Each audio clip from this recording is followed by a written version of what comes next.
welcome. I know we have people joining from all parts of the country, so I want to say greetings from Athens, Ohio. My name is Nicole Antoinette. Here in Athens, I have taught analytics in the College of Business at Ohio University.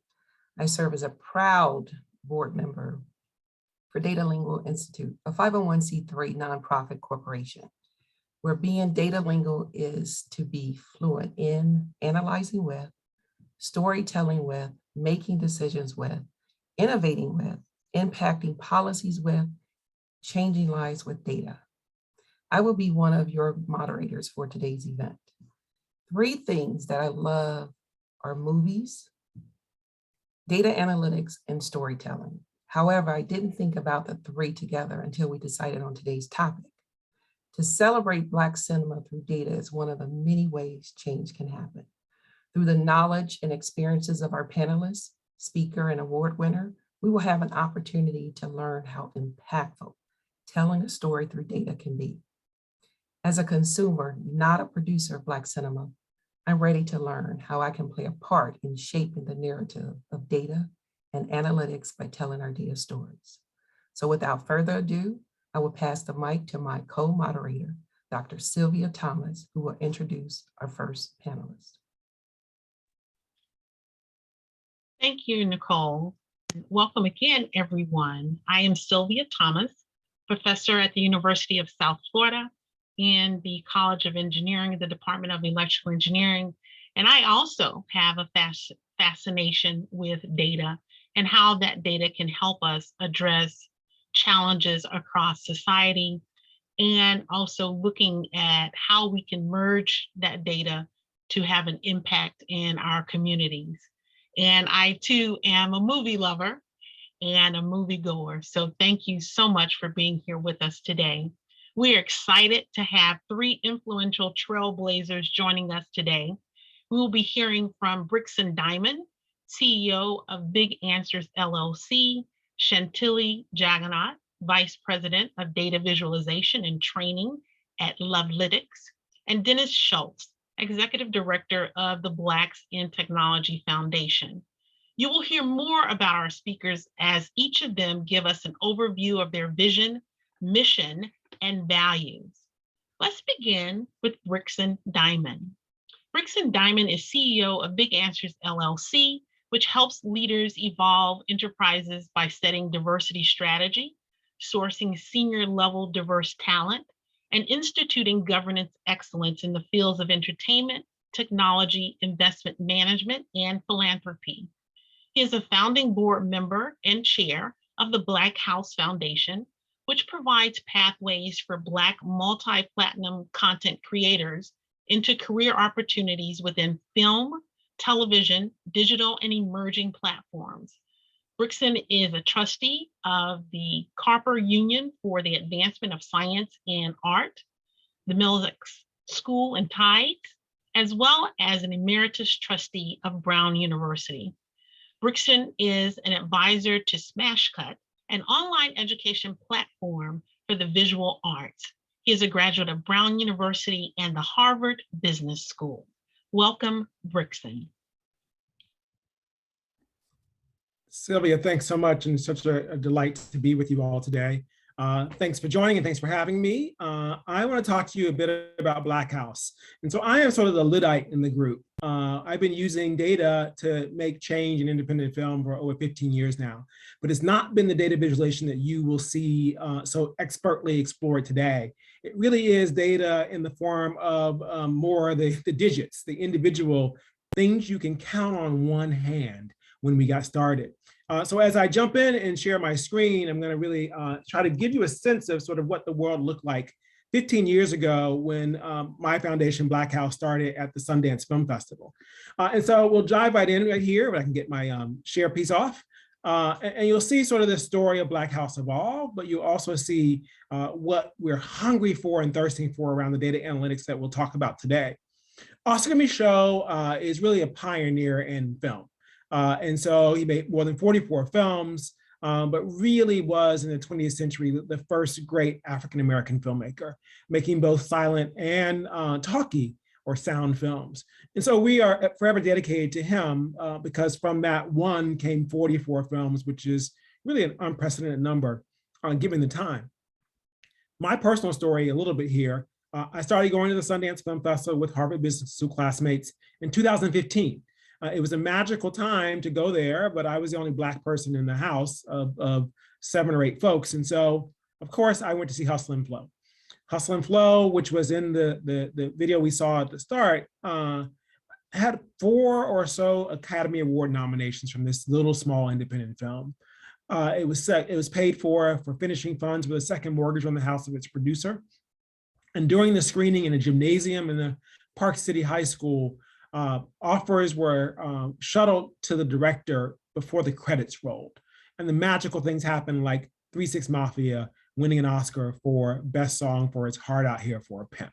So there was an audience and an appetite, but when you walked outside of that theater, it was a white frozen tundra, and not just in terms of snow. But I went back, I persevered, back at Sundance in 2016, and sitting in the Queer Lounge, which is a space for LGBT filmmakers and audience, a woman I know who produced mostly Black gay cinema and television, but was a white woman from San Diego, said we should replicate this space for Black people. Because what happened at Sundance in 2015 and 16 was you just had a dearth of Black folks at the festival. And we felt if we could bring audience, we could have impact and make change. So again, in 16, snowy tundra, no less bad. Even the Black people I knew were there, I couldn't find. So we created Blackhouse. What if we splash some Blackness across the mountain? What could happen if you start with data visualization in the sense of people and just getting more bodies on the ground at the festival? What kind of difference could we make?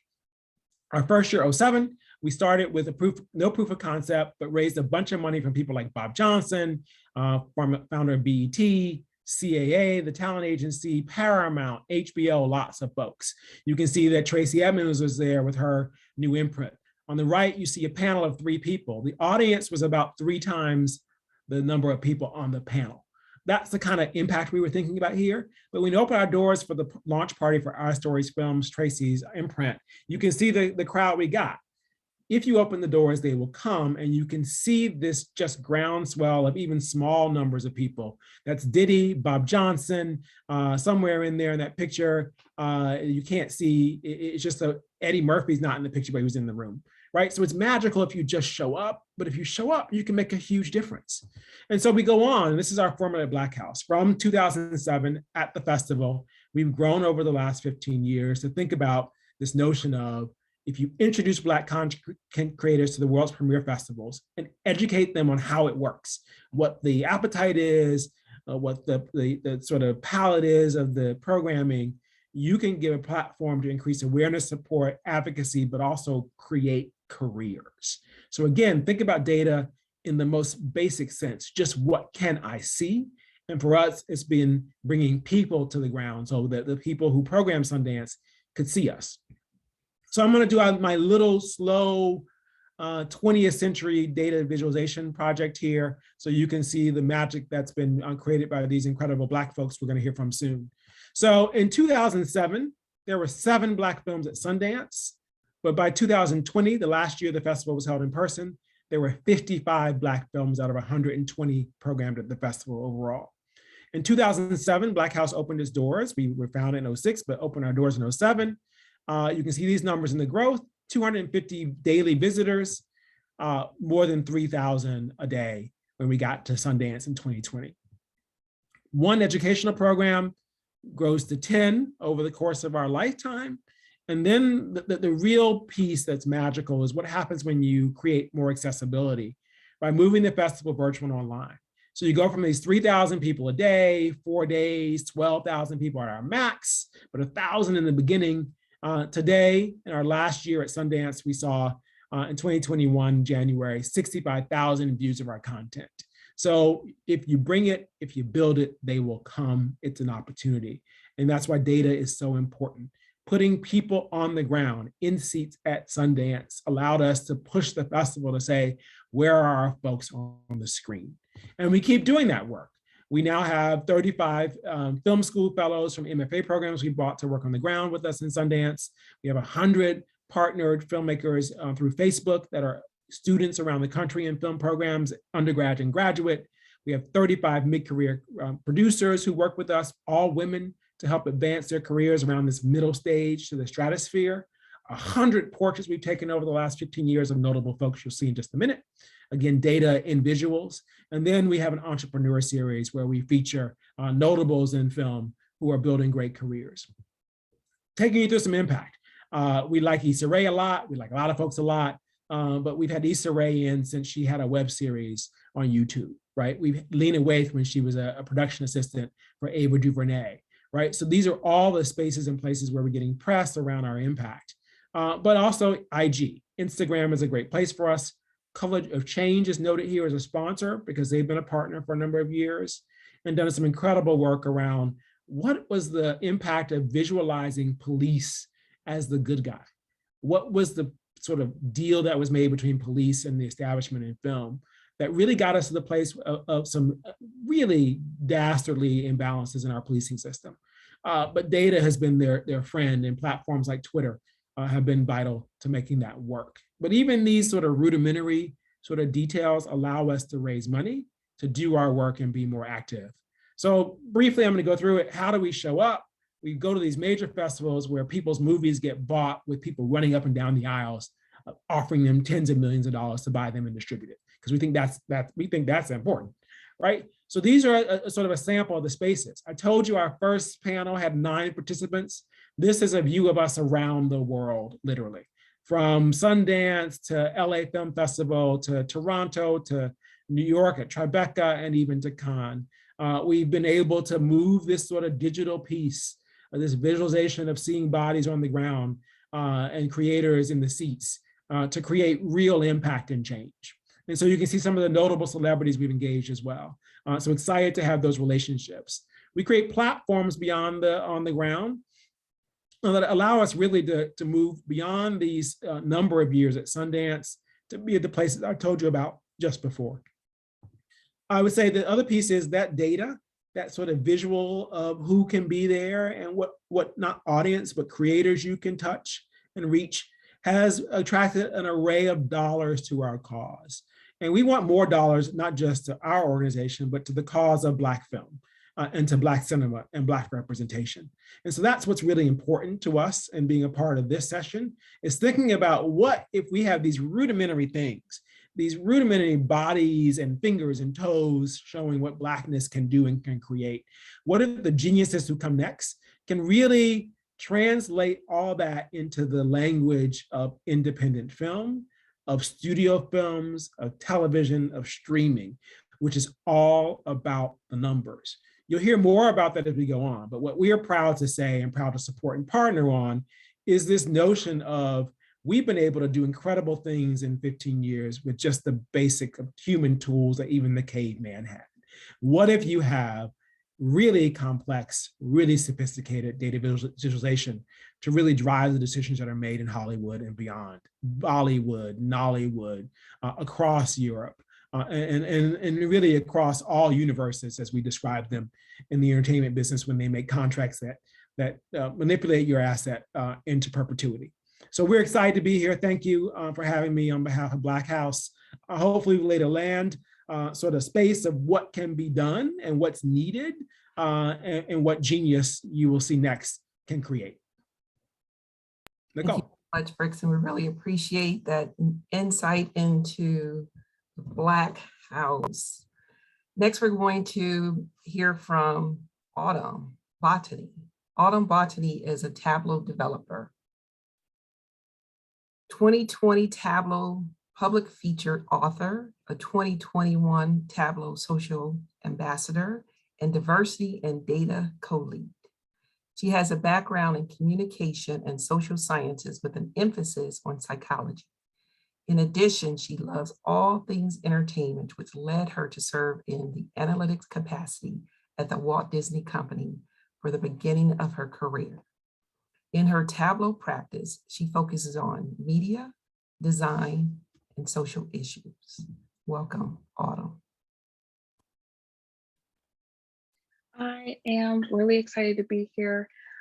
especially with the great company that I'm in. And like so many people on this call, I'm both very passionate about movies as well as diversity. I'm going to talk a little bit about that today.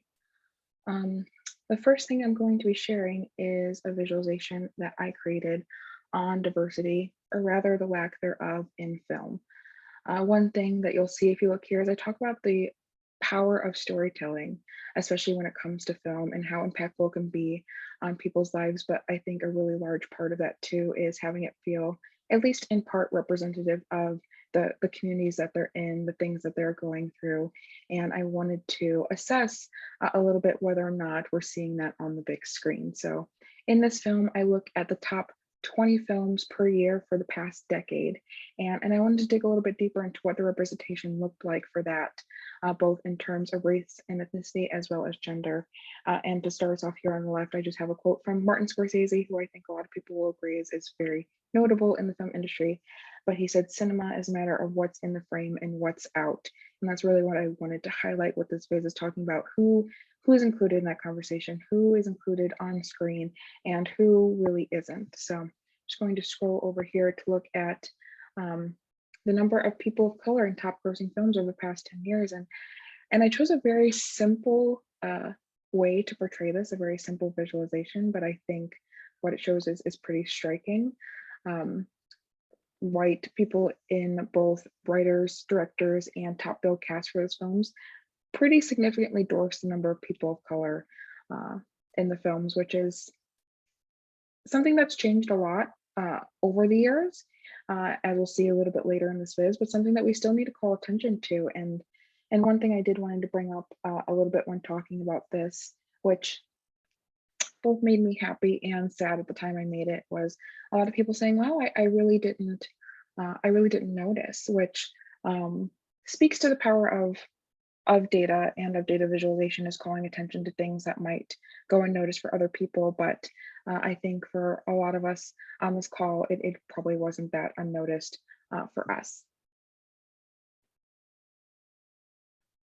So in these next two visuals, I'm looking at the number of people in the cast and writers and directors. And the reason that I wanted to split it up or call it out in this way is that it does start a lot farther back than the camera rolling. So when we're talking about writers and directors, people telling the stories, people being a part of some of the decisions about who's going to be on screen, that's a big part of representation as well. And if you look, the number of films that had zero writers and directors, it is majority, unfortunately, and not by a small amount.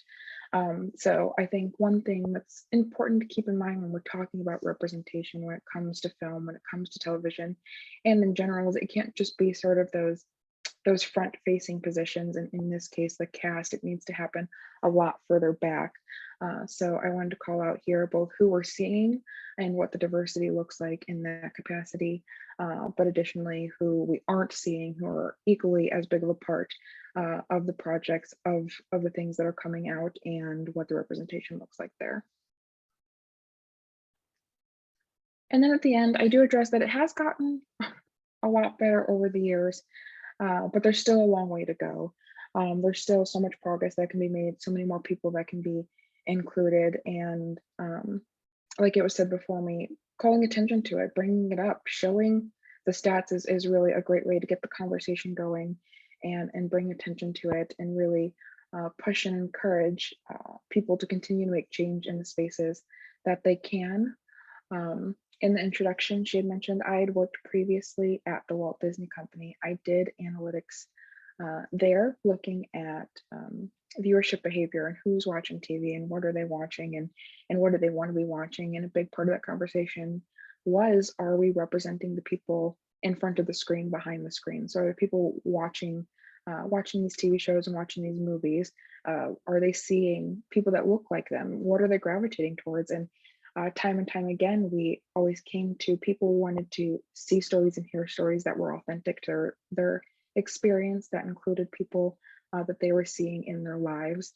And you know, we made a lot of changes at the company because of that, to help reflect in the ways necessary.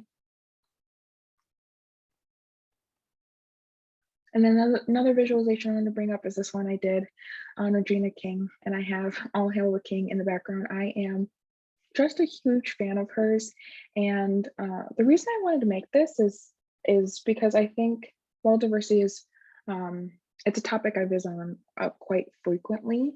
One thing that I'm adamant about is I do want to call out the gaps. I do want to expose the places where there is room for growth, and I did that in my previous viz, but I also want to celebrate. I want to celebrate all of the hard work, all of the talent, all of the wonderful people, all of the highlights, just as much as I talk about the things that could be changed and could grow. And I couldn't think of anyone better to do that for than Regina King. She has had a very long, very successful career. I have a quote at the top from Gabrielle Union, who I also love, that says she can do anything. She's not pigeonholed by genre or character type or generation or time period. She moves effortlessly through it all. And that's something that I agree with. And I have some pictures. I actually drew these of her. So when she won her Oscar for If Beale Street Could Talk, her character in Watchmen, she voices both characters, both of the main characters in Boondocks. And then the last one is from, I believe, oh, I'm blanking at this moment. I believe American Crime, though. And then what I have as sort of the meat or the data part of this viz is looking at what her career has looked like over time. She's been in the business for 37 years. During that time, she has done 64 projects and won 297 awards, which is really fantastic. And this is the timeline of her career here from 1985 to the present. So you can move through it and look at all the things that she's participated in by year. And she's doing, if people don't know this, a lot at once. So I have these bubbles sized by how many projects she's doing in 1 year. And I have the awards beneath it, but I mean, she was busy in 2016, 8 projects, almost 20 awards, which is really fantastic. But like I said, I want to celebrate just as much as I'm pushing people towards progress and pushing them to be more and try harder. So that's why I made this viz about a very, very, very wonderful woman.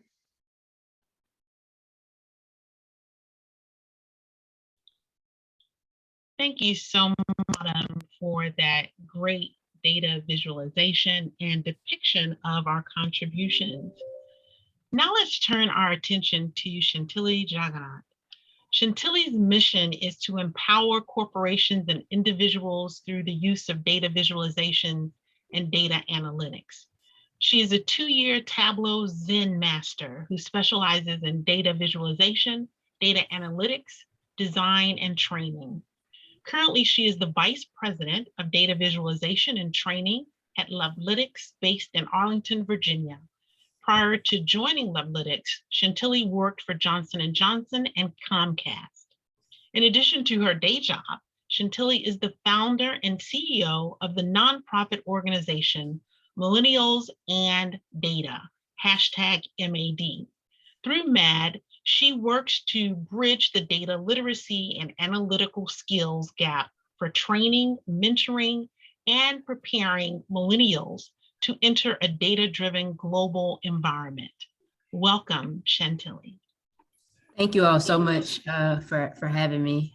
For tonight's discussion, I decided to take a little bit of a different approach and really talk about the foundation of millennials and data and why I started it. And I guess the best place to start with that is to kind of speak about my personal journey with data analytics, especially as a young Black individual navigating the corporate world as a Black data analyst.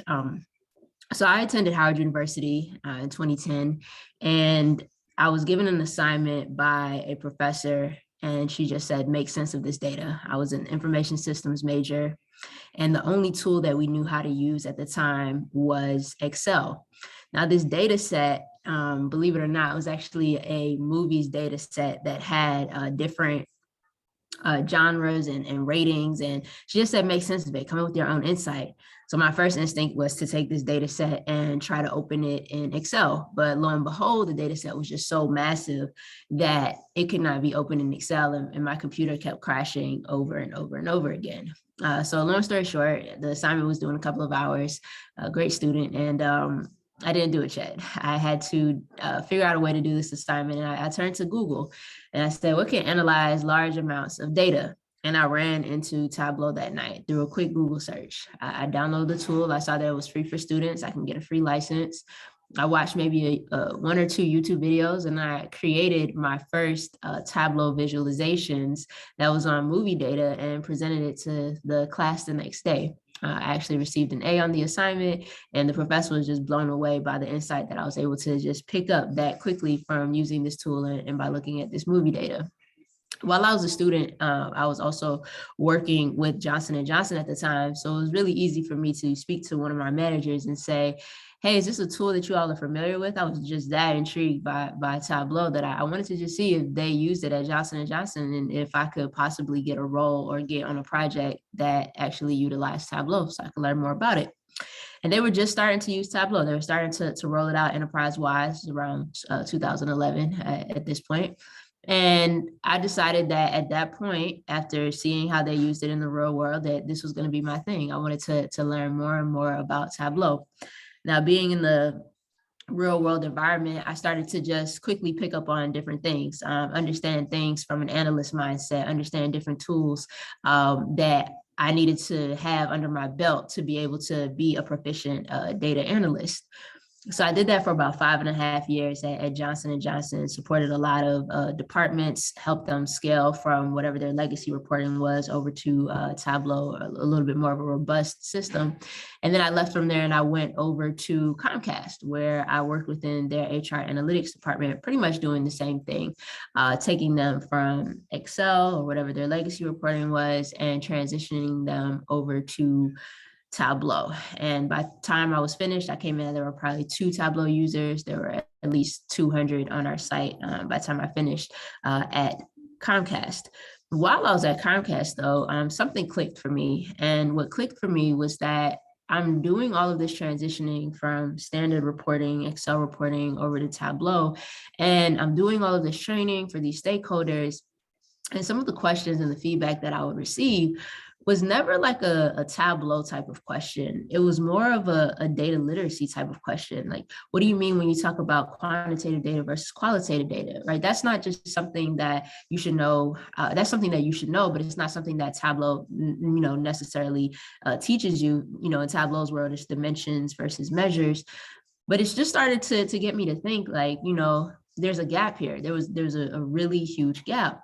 And when I came into the Tableau community at the time as well, I was only the one person to myself that I saw, right? A young Black data analyst at the time. So I said, wow, there's a gap there too that I saw. So I saw like the data analytics, data literacy gap. And then I also saw the diversity gap that was also in the community. And me and my very ambitious self, I said, I'm just going to work to try to change that. And that's really why I started Millennials in Data in 2017, 2018. I decided that I wanted to bridge this gap, and I did a bunch of research, and the stat that came to mind, or when I was doing some research from PwC, said that 69% of employers expect candidates with analytical skills to get preference for jobs in their organizations, versus 23% of educators say all graduates will have data analytics skills. So there's a really big gap that I saw, and I decided that the best way for me to tackle this gap was to start at the university level. So given that I was a Howard alum and I learned data analytics on my own at Howard, I felt as though this was probably the best place for me to start to test out, this new curriculum that I was going to develop. So I started with a 16-week program, and I decided that the best way to try to teach these students about data literacy was to frame it around a process. People learn the best in steps. So we'll start with, how do you effectively gather requirements? How do you talk to your key stakeholders? How do you ask them the right questions and get an understanding of what they're looking for? Then based off those requirements, how do we go about collecting that data? Where can we find data? What systems is data housed in, right? What are databases? How do we go about collecting and retrieving that data? When we're talking about retrieving data, there are tools that can retrieve it, but there's also a universal language called SQL. So how can I introduce SQL to these non-technical students as well? So that's a part of the curriculum also. Then how do we go about manipulating data? Data is never clean. So how do we bring that data together, especially if it's in different data sources? Now we have all of that data. How do we clean that data? And sometimes data is very messy. So we have to do a really in-depth cleansing of that data. Once we clean that data, how do we analyze it and find the insight? Now that goes back to our requirements from our stakeholders, and how do we visualize that information and communicate it in the best and most effective way possible to our end users. So I developed this curriculum, the 16-week curriculum, and launched it at Howard. It was August of 2018, I believe, and I accepted 10 students into the program. None of them had a technical background. They were from the School of Business. Some were accounting majors, marketing majors. We might have had one that's from the School of Communications as well, who wasn't actually a business major. And lo and behold, by the end of the program, they were able to fully understand the data analytics process. They understood the difference between quantitative and qualitative. They understood when they needed to create calculations. They understood the best way to visualize it. And then more importantly, at the end of this program, they were all certified, and they now had a skill set that they could use to get a job or to promote themselves for whatever organization they were trying to go to. I actually had one student from that first cohort. She was an MBA student, and she said that because she now had this skill set, I want to say they upped her salary. Her when she was doing negotiations, they probably upped it a good 30 to 40,000. I was like, that's pretty incredible as a Black MBA student. So I decided that they fueled the fire, and I kept it going. We transitioned to MAD 2. MAD 3 was our first virtual cohort. And, thankfully it actually happened before COVID hit, when everybody had to go virtual. So we went virtual for MAD 3. And that's when I started accepting professionals into the organization, into the program as well. Because professionals were saying, hey, I work for companies and they want us to do all of this analysis of this data, but I also, lack the understanding of what I need to do. So we decided to split it up into 2 cohorts, a student cohort and a professional cohort. And as of right now, we currently have MAD 6 going on, and we are targeting to hit 100 students from the time that we launched this program about 2 years ago till today. And that's my story, and why I think that the basis of all of this should be data literacy.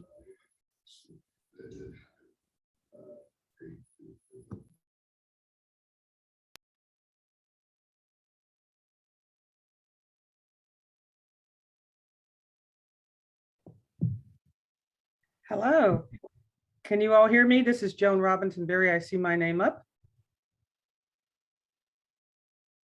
Hello? We can hear you, Joan. Okay, great. Well, first of all, again, my name is Joan Robinson-Berry, recently retired from the Boeing Company as a senior vice president and also chief engineer, and as a co-founder also of Data Lingo Institute.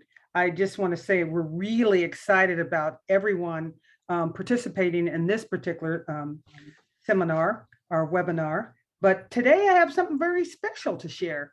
Blacks in Analytics, along with data analytics as part of our integrated approach, launched something unique. And I want to thank, again, all of the previous speakers for their insight around data. But this one was a unique one where we launched Black Cinema Data Challenge this year. And we did that intentionally. And we had a lot of help and volunteers from all over. Kathy DeVoe, as you know, is very resourceful. And we were able to look at data from about 400 Black films from 2000 to 2001. And you say, why?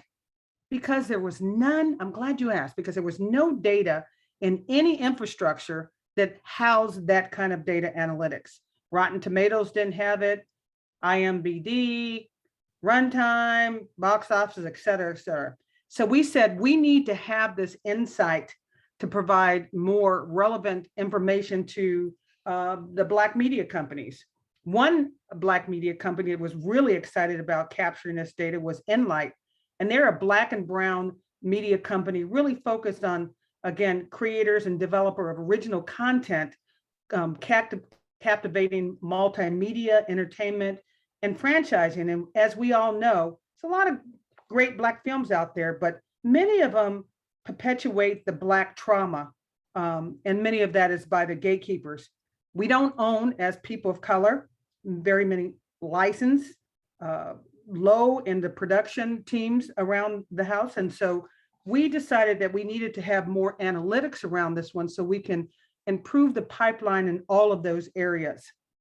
And so again, the vision of Kathy DeBow launched this competition, and a lot of folks were very interested in providing visualizations on this topic. But we had one special winner that I'd like to present today.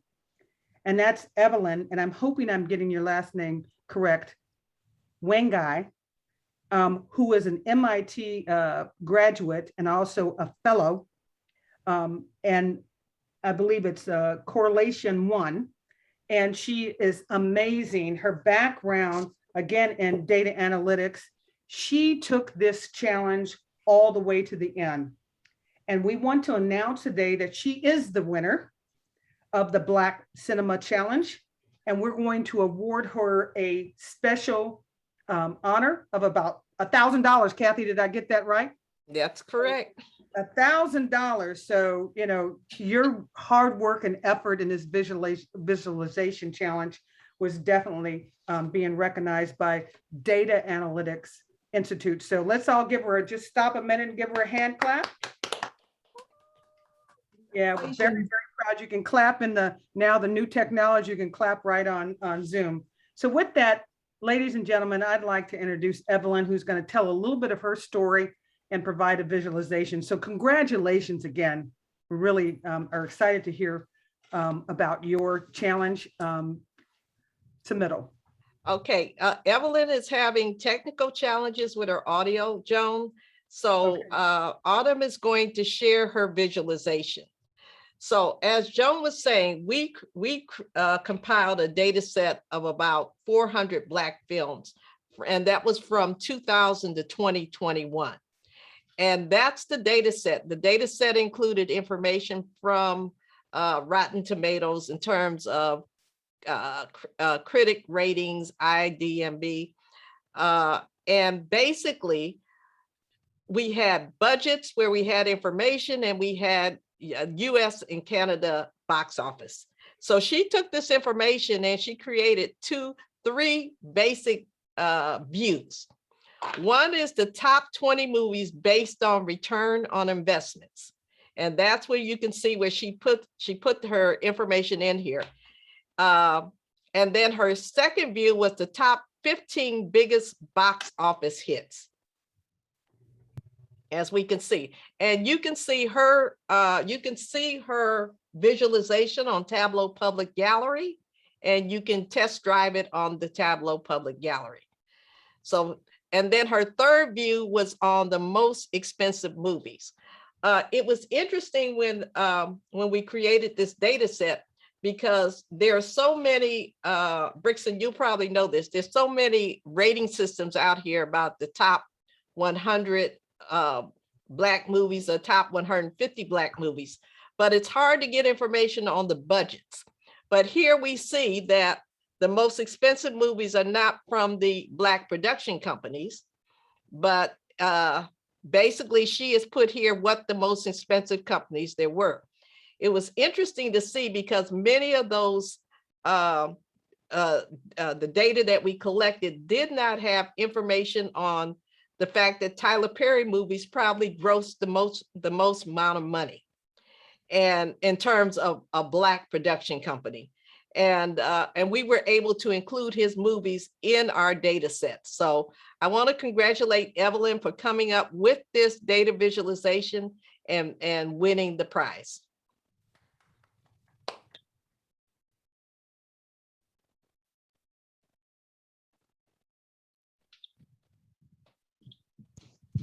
Congratulations again, Evelyn, and thank you so much, Joan and Kathy, for that great commentary regarding those excellent insights. Bringing us his thoughts and comments, we have Dennis Schultz. Dennis Schultz is the Executive Director of Blacks in Technology Foundation, an organization that boasts the largest network for Black technology professionals.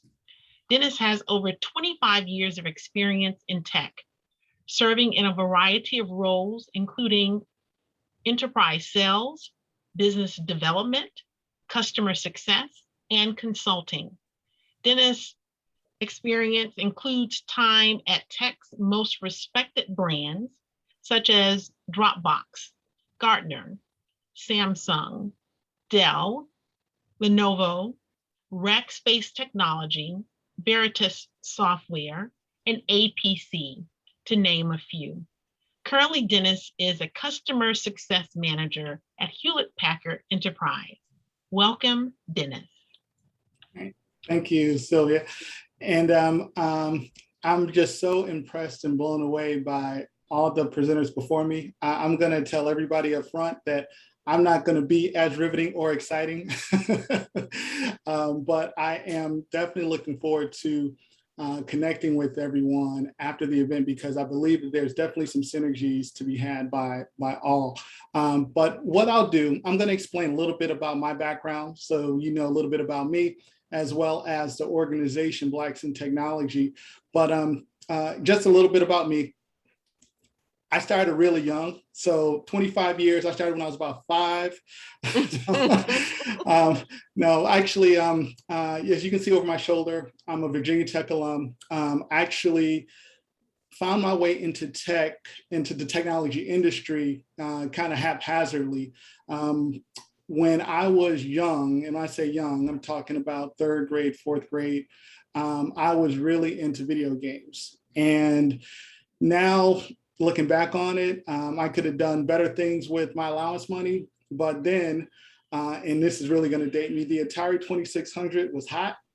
So if anybody knows what the Atari 2600 is, it is the first console that you could actually put cartridges in. So that was where all of my free time and money went. And I knew I wanted to do something with computers from a very early age. I just didn't know what. So I was the type of kid who would take apart equipment. You know, my father was always looking for his needle nose pliers and Phillips head screwdrivers because I was always doing something. And then my mother decided that she was going to help me out. She was going to do me a solid. So for Christmas, going into my 5th grade year, she got me my first personal computer. It was a VIC-20. And I don't know if, and I'm sure you young folks are gonna have to Google these, but a VIC-20 was state of the art to me. But I taught myself how to program in BASIC, and that was, you know, pretty cool. I mean, I was, you know, a nerd and didn't really know it at the time. I was making my own programs. I was finding other people that had computers and copying their games so I could have, you know, free games.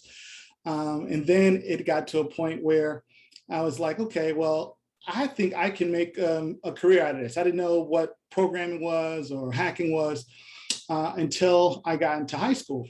And at my high school, they told me that there wasn't a computer science program. There wasn't a computer club. I just kind of, you know, waffled around trying to figure out what to do. This is before STEM was a thing. So I was like, well, my calculus was that if I can get into a technical school for engineering or computer science, maybe I can find my path. So I went to high school in Virginia, and the biggest tech school in the state was Virginia Tech. So I was like, okay, that's where I'm gonna go.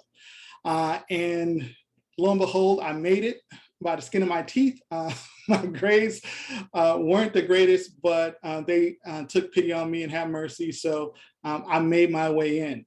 And I thought I was going to be a computer scientist, tried to get into the computer science program. And they had a program that was really competitive. I didn't realize how competitive until I took my first calculus class. Weeded me right on out. So I was like, okay, well, plan B, I got to come up with something because I still like computers, but I didn't know what I wanted to do still. Fast forward to sales. I ended up having to go into sales during the summers to actually help pay for school because I was going to play football and got a scholarship that got taken away because I got hurt. Long story, I won't go into that. But the positive side of that was I actually got an opportunity to figure out something that I was good at. I was good at speaking with people. I was a pretty good closer. And I married the two and ended up going into a career in technical sales, which was, to me, the best of both worlds. And now, looking back on it, it is a blessing because I got a chance to explore all of my technical and creative options, as well as make some good money along the way. And what I try to do now is evangelize for folks who maybe are living, at that poverty line or struggling to pay bills, to tell them, hey, there's some really good paying jobs out there that don't require a lot of manual labor that you can tap into without being very technical. So I got involved with the Blackson Technology Foundation about 3 years ago. I attended one of their conferences. And for those of you who don't know or haven't heard about the Blackson Technology Foundation or Blackson Technology as a community, basically it's a community of technologists, primarily people of African descent, who work in tech or aspire to work in tech. And when we say work in tech, that means they either work and have a technical career, working in an IT department somewhere for some company, or they work for a tech company. And they could be working in a technical role or a non-technical role, such as myself. So I thought that was fascinating because, there wasn't a lot of folks that look like me in my company. Chantilly mentioned the fact that, she was one of the only ones in the room. And I know Brickson mentioned that, there just wasn't that visual representation. Same thing for me. I was typically the only person, in boardrooms, in meetings, interfacing with our customers, being the face of these pretty large brands. And I was just thinking the whole time that I was doing it, that there should be more people here represented. And Blackson Technology was that conduit. So what we tried to do is increase the representation for all people of African descent, whether they're, in the country. So we don't say African American, we say Black, because we are a global organization. We have about 15,000 members globally. We are in 10 countries and have about 50 chapters at last count. So there's a lot of us, and we advocate for the inclusion and promotion of people in tech. We want to see more faces that look like mine, and we want to have those faces advance in their career. And a big piece of that is removing financial barriers. So it's free to participate and join and be a member of the foundation. And once you're a member, you get all these cool benefits. So one of the benefits that we like to promote a lot is certifications and scholarships, because certifications are the currency of technical advancement.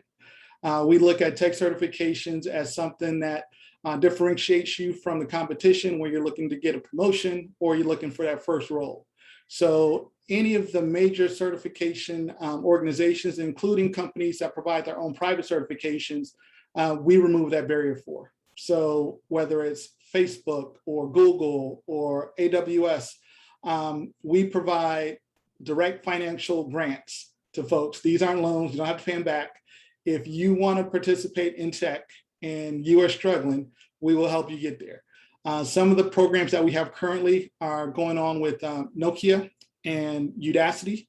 Udacity is a training platform that provides nano degrees for folks who want to upskill. So after the end of the program, and you can complete it in your part-time, spare time. If you're working, you can do it on the weekends and at night.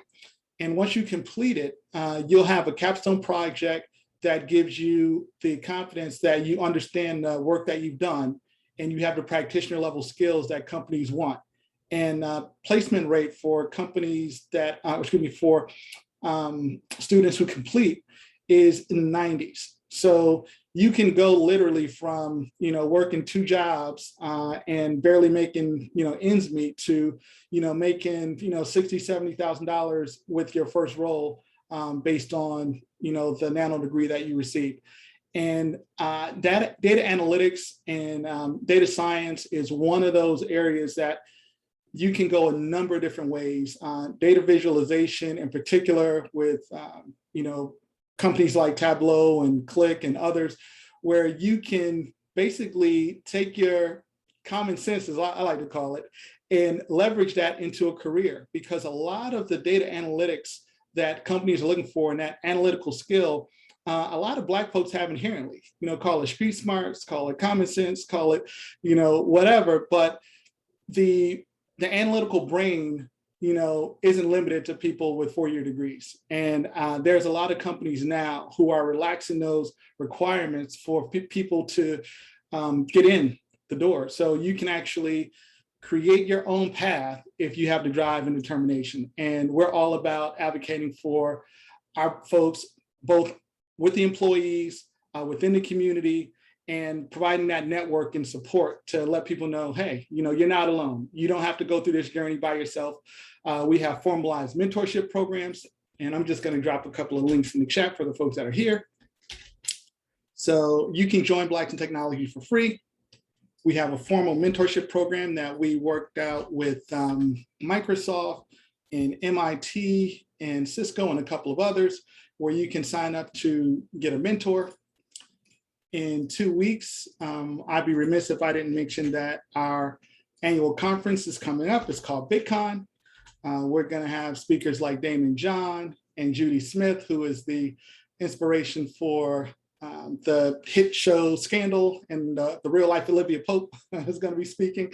So we're excited about that. We've got a number of different tracks and speaker presentations, over 100 speakers in various different organizations. And we definitely have a lot of data and data analytics discussions happening during the conference. It's 3 days.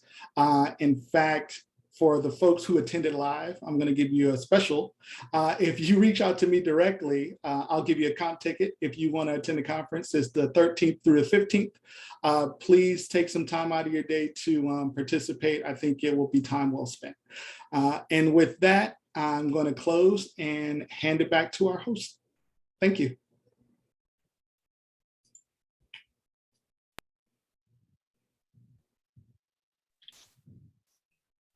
Wow, thank you so much. We really appreciate that. A generous offer. I do see that you did put it in chat. I don't think the last link came through. If you can kindly put that back up, that'd be greatly appreciated. Will do. Give me one.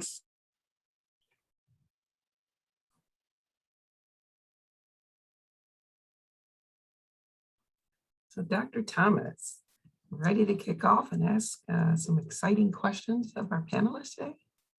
Oh, absolutely.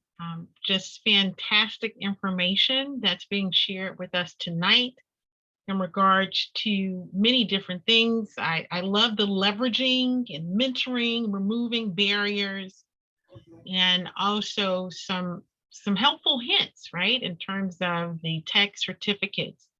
So as we jump into our panel discussion, we'll begin the discussion with a general question for our panelists.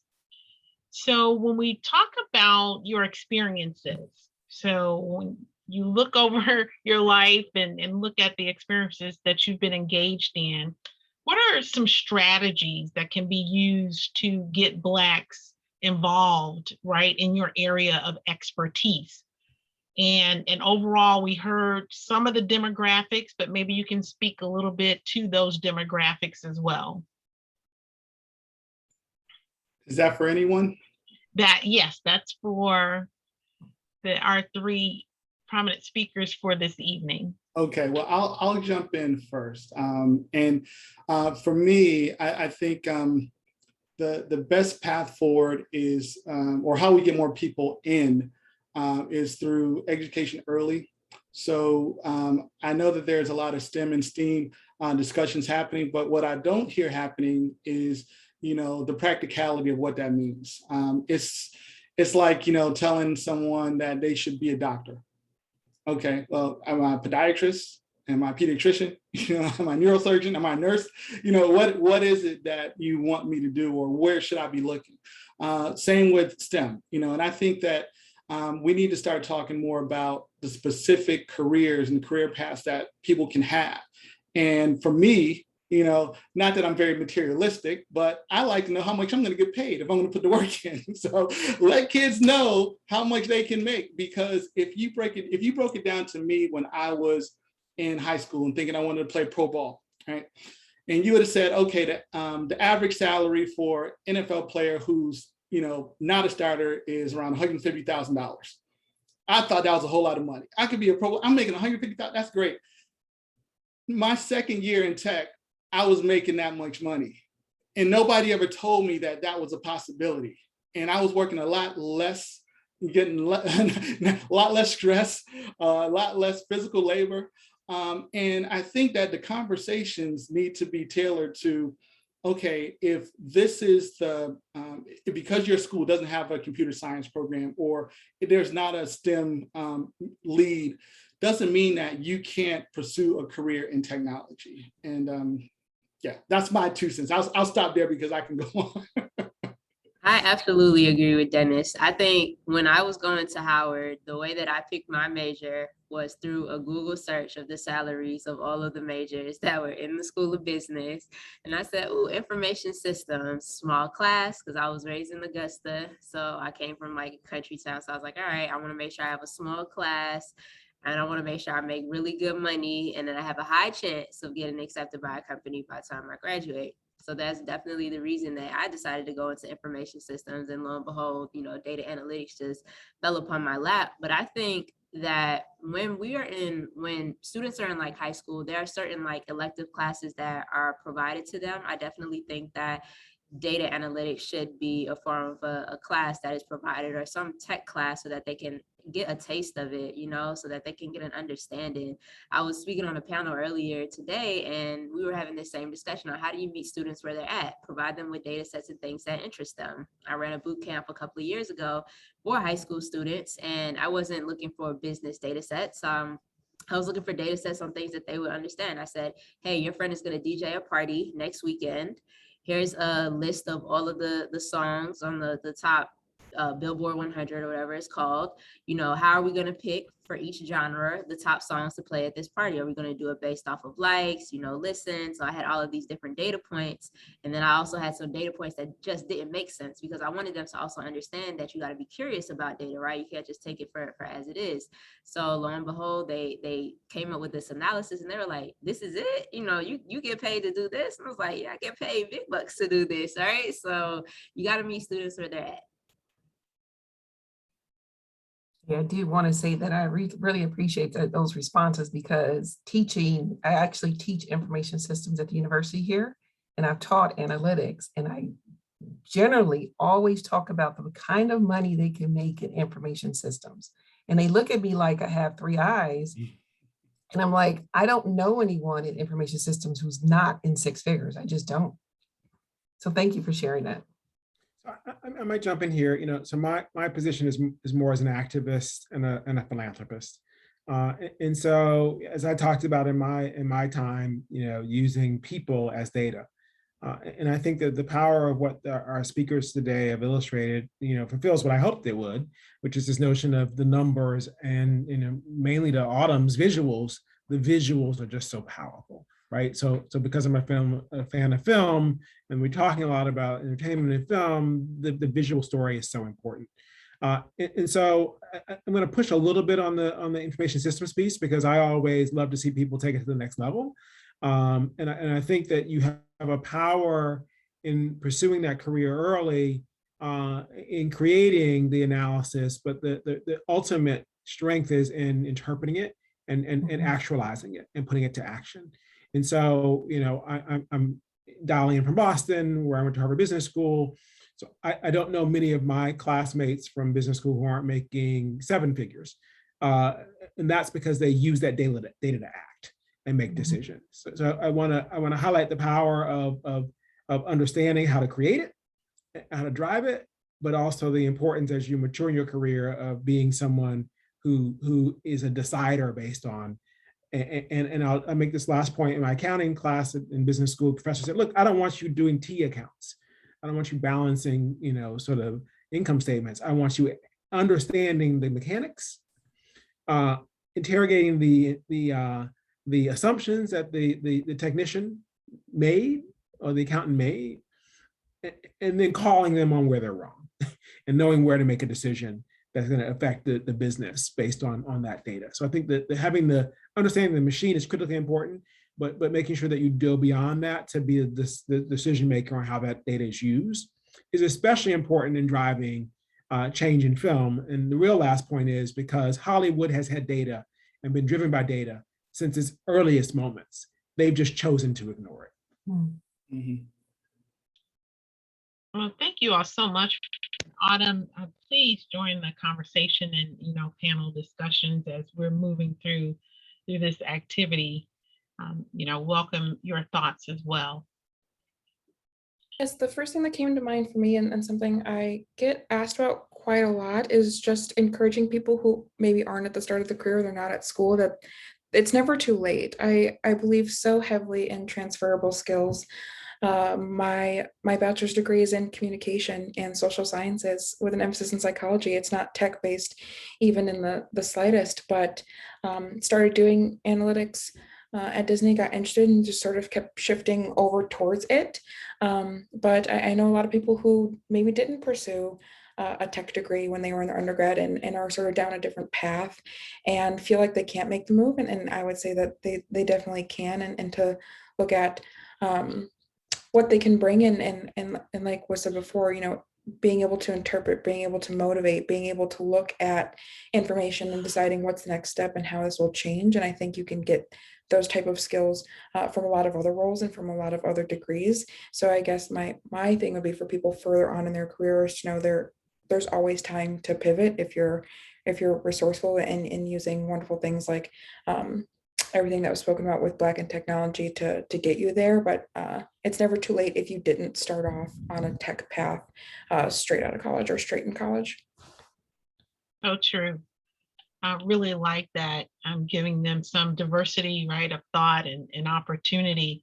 And you spoke about Disney and other companies. So, when we look at organizations and higher education and businesses, how can those entities work with executives such as yourselves to engage the Black community more in data visualization or tech, cinema, film?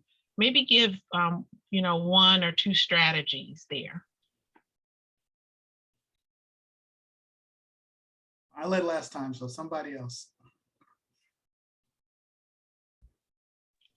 Any thoughts of, in terms of how you have engaged higher education universities, Yeah, K through 12 or businesses? Yeah. I'll jump on the education side. I think it is about the recruiting side. There's so many companies that are out on campuses recruiting.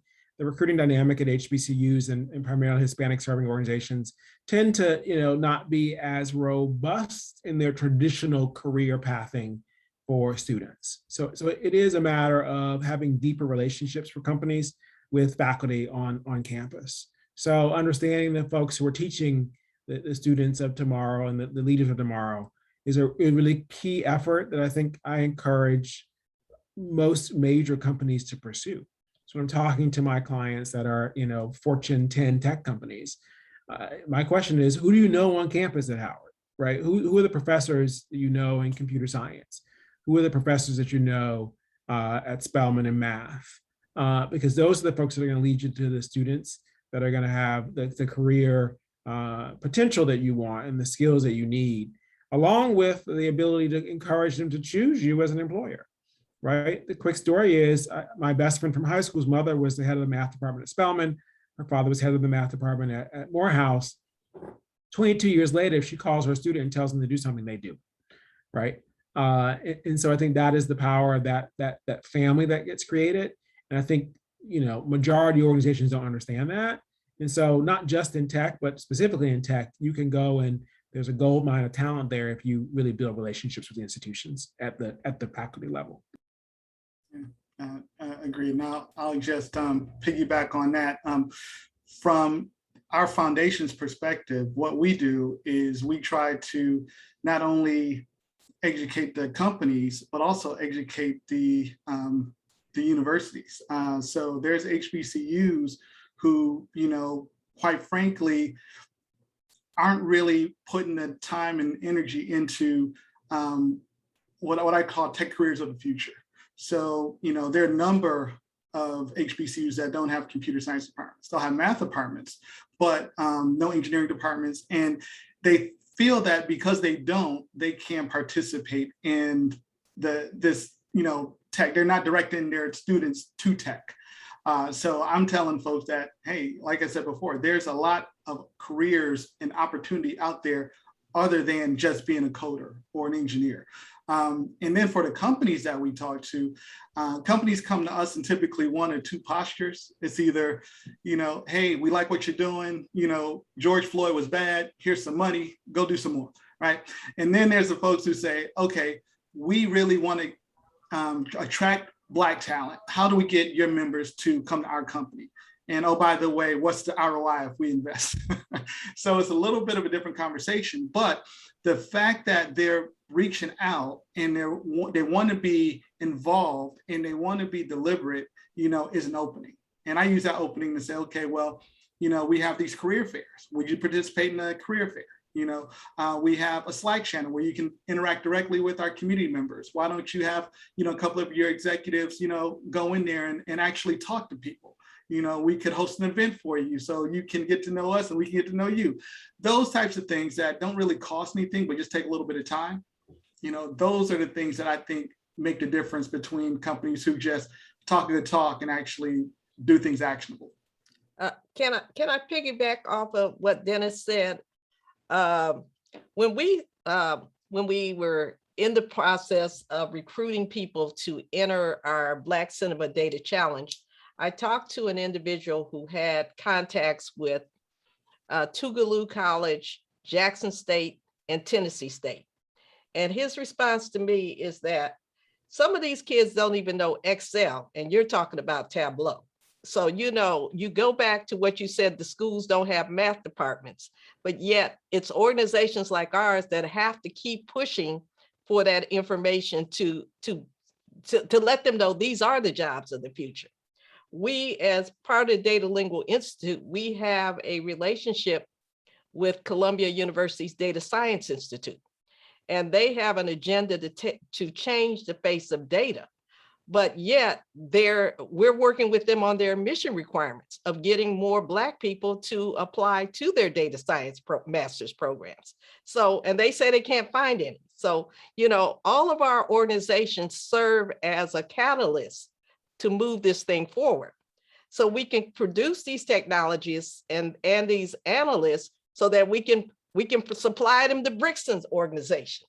Hollywood has data, but there's some Black directors out there that may not know how to take action on data. So we have to build this and work it in between so many different industries. But basically, that's where we are. I totally agree. The approach that I took was actually, once I saw, coming out of Howard, how they didn't have a data analytics program within the School of Business, I actually took the initiative myself to meet with their professors and start to understand how can we, upskill the professors who are the ones basically teaching the students, right? Because there are only but so many students we can let into the programs, but if the professors aren't familiar with the latest and greatest technologies and what is the industry standard as of now, then we can't really expect the students to come out of school understanding masters of Excel and Tableau and all of these other technologies. And I have to admire you, Chantilly, for taking the approach of taking data sets that people can relate to, and that whole approach you took. And this is one of the reasons why we took Black film, because everybody says they like Black film, but do you really understand where the numbers are coming from in Black film? And that's why we wanted to take that approach when coming up with our data visualization challenge. And then one thing I just wanted to say to Brickson's point, and I think there's several examples of this on the call with a lot of people's work, is the next step of asking people, so what are you doing about it? And I thought of bringing this up mainly when Kathy had said that a lot of people bring up a pipeline issue. They say, oh, well, there's not people with the skills. I'm like, well, what are you doing to provide people with the skills then? And I think Chantilly's work with millennials and data and Dennis's work with Black and technology is really doing the work to say, okay, how far can we move back to keep addressing the problem and stop saying, oh, the problem's happening right here, we can't do anything. Well, what created that problem? Can we do something there? How about before that? Can we do something there? And reminding them, like, yes, you might see this blocker, but Are you making any attempts to break that down? And if not, you definitely should be. Since Starling gave me an opening, I'll come back and answer Kathy's point a little bit. I mean, I think there is an opportunity for those of us who have influence in companies, particularly in the post-George Floyd murder tragedy, there's so many billions of dollars that have been devoted to racial justice, to really go to companies and provide ties and relationships to our HBCUs. So you mentioned Tougaloo, Kathy. Tougaloo has had a partnership with Brown University since 1964. They've been our sister school since the 60s. At some point, and we had an exchange program with Tougaloo at Brown that brought juniors from Tougaloo to Brown for a semester. And if they performed well, we brought them back and admitted into our medical school. And so at some point, some outrageous percentage of the Black doctors in Jackson, Mississippi were educated at Brown University.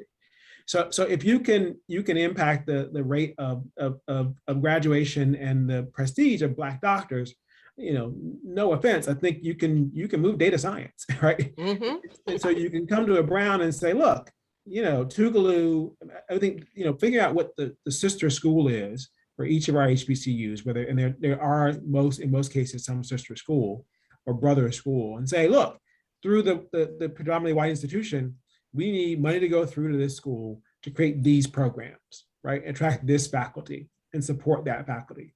And that money is already committed to racial justice, and this is an incredible opportunity to do that. I talked about Color of Change's work, looking at data around the representation of police and media, and that sort of unholy alliance between media and police forces.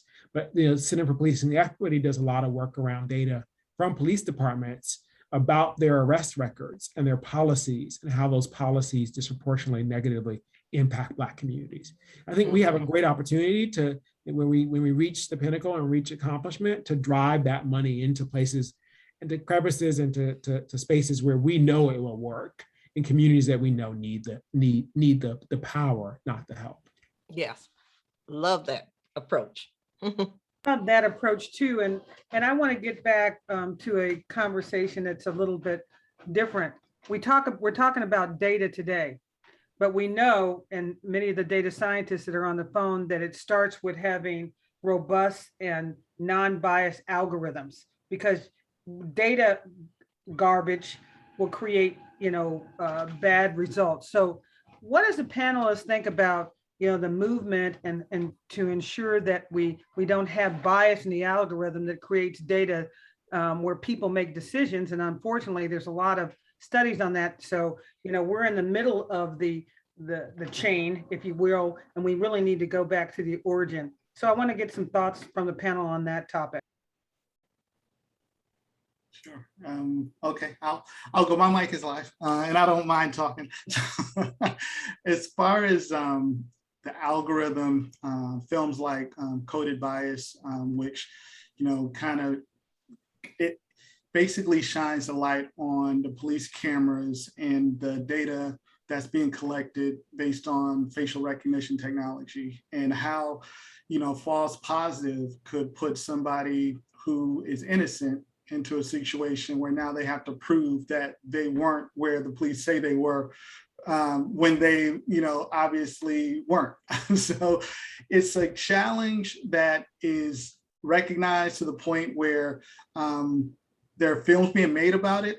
I think what's ultimately going to have to happen is people are going to have to create laws to protect the rights of individuals against the algorithm, because right now it's hard to, you can't sue an algorithm. You can't, take an algorithm to court or argue with it. It's basically— Actually, not to cut you off, you can. And I was actually the beneficiary of a bad algorithm because they had a mortgage.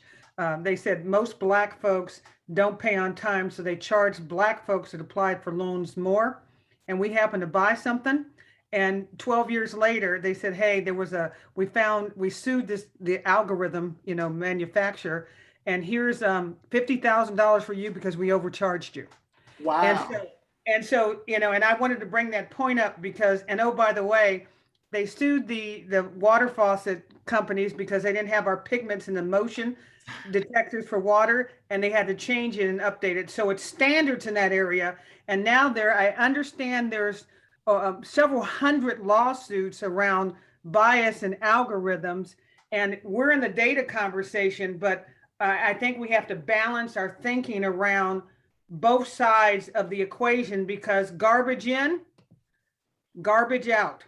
And so again, and I don't expect everybody to respond to that, but I just wanted to put on the headset of everyone on this call, if we don't go back to the root origin of the algorithm, all of the data and the analytics and the predictive indicators that we're going to have as a result of it may be biased. But I'll push you a little bit, Joan. I mean, your role at Boeing, right? I'm retired now, to remember that. You got to ask questions, right? And I think that's what I was pushing forward on the leadership side. You got to ask questions that perhaps your colleagues didn't think to ask about impact. And so I think that I want to pull the blame away from the data scientists and place it squarely on the leaders, the managers who are taking those data sets and making decisions with them. And not and I didn't place the blame on anyone. And you're right. And it's not about, and because a lot of it is unconscious. And I love the whole notion, if you have people of color at the table, the diversity of thought in the, for example, the design strategy, or when you think about the concept of, designing it in. And I would submit, if you don't have the right design, it's not just about data on movies and so forth, but we can actually engineer the wrong design. You've heard some of those congressional testimonies that say, hey, did we design our airplanes with American pilots or international pilots? And we can, use this technology that we're talking about to expand our thinking, not just from movies, but into how we design everything. I mean, for example, Band-Aids, they're just now coming out with the clear ones, right? Data suggests that there's a browning of America. Should we still have beige Band-Aids? So we have to really think of the entire systems thinking approach to this whole equation, in my humble opinion. Absolutely. And stuff. And I'll point out that recently you mentioned as motion sensors for the faucets, and I always thought it was me. I was like, something must be wrong. I must be doing it wrong. And then I saw that there was actually a reason that those things didn't come on. But Facebook recently got in trouble because one of their algorithms was representing Black men as gorillas or apes. That's something that if they had Black people on the team, probably could have avoided the whole public kerfuffle. And I know that companies are starting to think more from a diverse perspective when it comes to, different products that they're releasing. I know Pinterest recently added their Black hair care, or Black hair specifically to their search. So you can look up Black hairstyles in Pinterest and they'll be different hairstyles. So things like that, I think, are a step in the right direction. At least we're being considered. But, that big data question, what to do with all the data that we're collecting from these sensors, and with 5G, there's going to be even more proliferation of sensors, and with autonomous vehicles, cars are going to be, equipped with cameras and all that data goes somewhere. And somebody's got to do something with it. And I like Brickson's point where he said, we have to be able to understand, analyze, and action on the data that we see, and understand where it's coming from, and make that conscious decision to apply that data appropriately when necessary. So. And one last one, thanks to Magic Johnson, he shared with Jim Schultz at Starbucks, the data and all of their analysis suggested that Black folks won't spend $5 for coffee. And he created the urban data set, and I think there was 141 Starbucks, and $1 billion later, he said, well, maybe that data was bad. One thing I wanted to say on the topic was, yes, and having more diverse people at the table is definitely a great path towards that solution. But another thing I think we're seeing a lot of, but I would like to see a lot more of, is people willing to unseat and uncenter themselves in narratives, because I do want to be at the table, but I also don't want people to only think about me when I am at the table. I want them to consider that they might not be at the middle of every situation, every scenario, everything that comes up. So I think too, there's a lot by way of, I don't know, I don't have all the answers, but education and empathy and experience of like, okay, I do want to contribute. I want to be there. I want to help. I want to tell you about my experiences, give you some thoughts that maybe you aren't having, but I also want you to consider outside of yourself and your experiences and what you're carrying with you through the world. Because we know we're not going to be able to be at every table all the time in those conversations, in those gaps when you're making that decision in your office by yourself. Who are you considering? Are you considering everyone? So that's, I think, another piece of it as well. Yeah, amen button. Hey. So we are coming to the close of today's session. I did have one final question though. I think it's for selfish reasons. So my son graduated in 2016 from University of Southern California with a film and TV production career from the School of Cinematic Arts. And my question would be, should film students break into data analytics to bridge their talents because they know film, and then if they have an opportunity to learn data, are there any opportunities where they can contribute where it's not just about being a director or producer, something that I can personally tell my son that he can do? I mean, since I started with film, I may jump in. I think, I'm sure he doesn't want to leave his passion for film. I see what you're doing there. But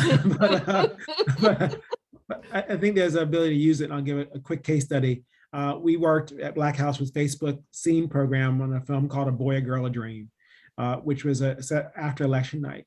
And Facebook made a bunch of sort of recaptures of their content and gave it back to the film team to promote on the platform. And the performance they had with millions of people watching that film and millions of people indicating their interest allowed them to move the price for which they sold the film. Right. And so I would say for your son, sparing him the move out of his passion career is that he doesn't need to learn how to do data analytics necessarily, but he needs to learn how to use it and wield it as a weapon to make sure that he reaches his audience and that the buyers and distributors understand what he's got. Yes. Very well said. That was brilliant, brilliant comment. Thank you. My answer was going to be similar. Also, I graduated from the University of Southern California in 2016, which is a very interesting coincidence.